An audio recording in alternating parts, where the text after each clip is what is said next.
Eso mismo ocurre con el paciente adulto enfermo que viene al consultorio después de una internación o sale de la internación y uno le tiene que pedir que por favor deje de beber, le habla con la familia, etcétera, y tenga cuidado con sus amigos, porque lo primero que los amigos le van a decir es que comparta el vino. ¿Cómo puede ser que no vas a tomar una copa, aún sabiendo la problemática? O sea que ese buen amigo a veces se convierte en enemigo.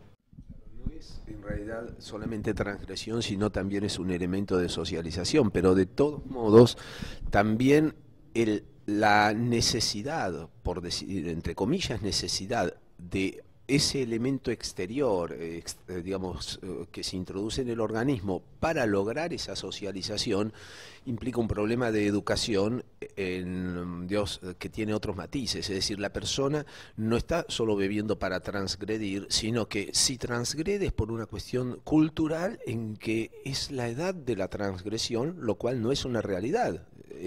O por una cuestión de socialización en la cual el que no transgrede no pertenece a un nuevo grupo de pertenencia. Entonces, en este tema interesa mucho lo que es la educación.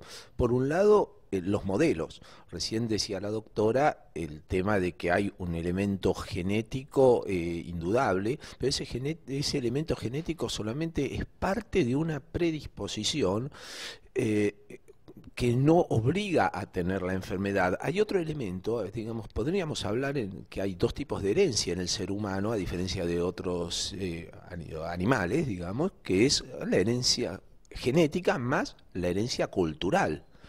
La herencia cultural en el hombre hace que uno copie cosas de modelos que ve en los demás integrantes de su familia, inclusive el televisor como un integrante más de la familia, con todos los personajes que tenemos, y en que se ve como cosa normal, cosas que no lo son, o como cosas conductas esperables, conductas que no lo son. Si ahí vemos que se socializa la persona que bebe, si se asocian reuniones con la visión de que la gente está tomando, si los padres no pueden disfrutar del asadito si no es el asadito con alcohol, si se asocia el efecto que quieren obtener con la bebida alcohólica, el chico aprende eso, ¿sí? El chico o el grande, porque no todos empiezan de chicos a beber, aunque la mayoría sí.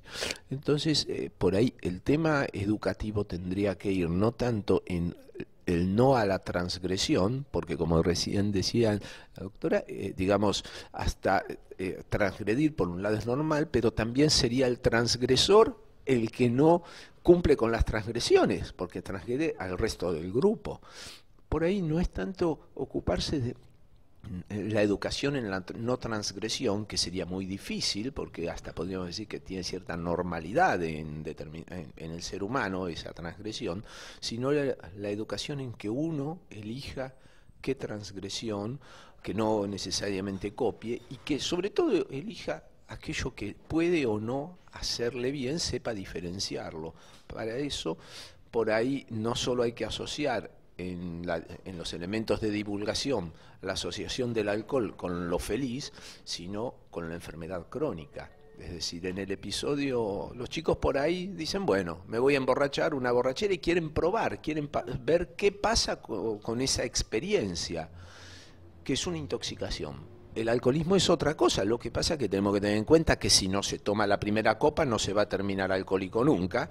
Bueno, del mismo modo, no podemos quitarle jerarquía a esos episodios aislados, grupales, que no parecen crónicos, porque de alguna manera se empieza y no hay elementos. Ya dijimos que la genética es solamente una parte predisponente y en muchos no está. Entonces no hay elementos que permitan avisarnos dónde está la línea divisoria, quién va a pasarse y quién va a quedarse en esa intoxicación, que a veces no es menor y a veces lleva también a la muerte, pero quién va a quedarse en ese episodio y quién no. Al no saberlo, la idea de la prevención es antes de ese episodio y no cuando uno ya ve las consecuencias crónicas.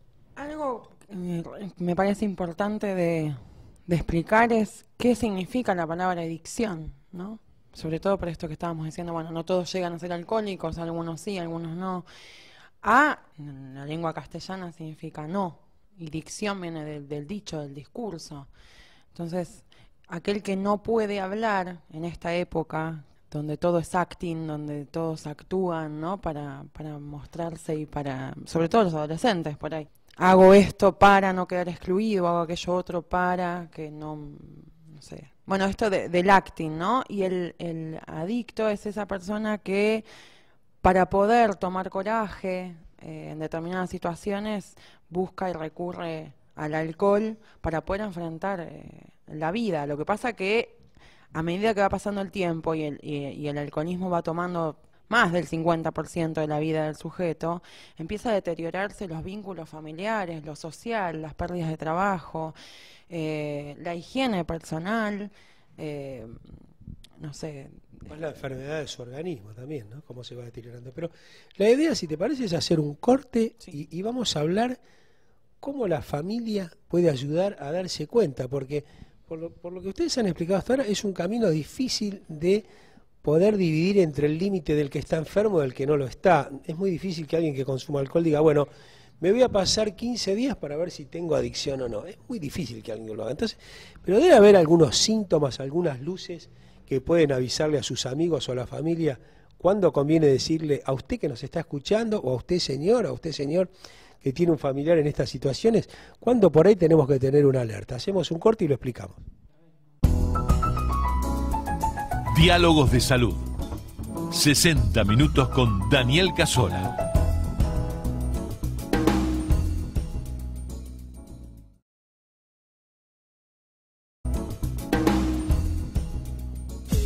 Acliva 4. Asociación de Clínicas y Sanatorios de la Provincia de Buenos Aires, Zona Norte. Liderazgo más calidad. Con Urbano Salud, la cobertura total que su familia necesita. Casi una década en el mercado confirma la calidad en atención médica. Plan individual, 58 pesos. Plan grupo familiar, 102 pesos. 4451-3333. Ocean.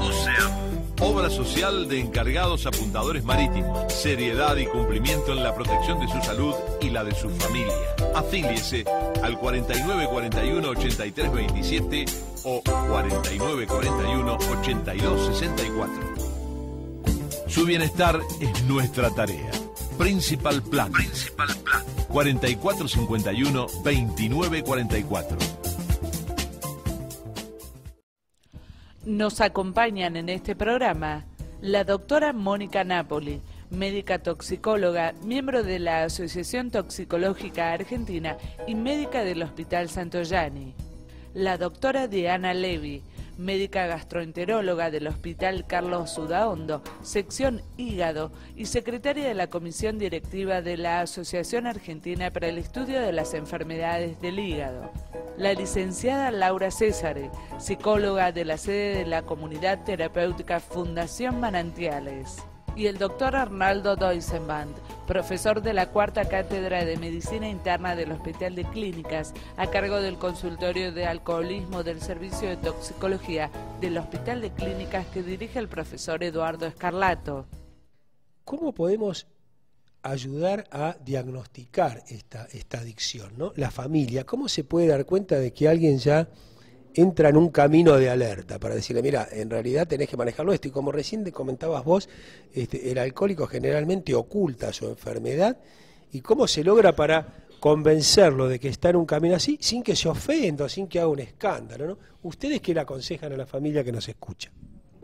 En primer lugar, el diagnóstico no solo corresponde a la familia, sino también a la persona afectada y también al equipo de salud. Y para todos es una cosa difícil.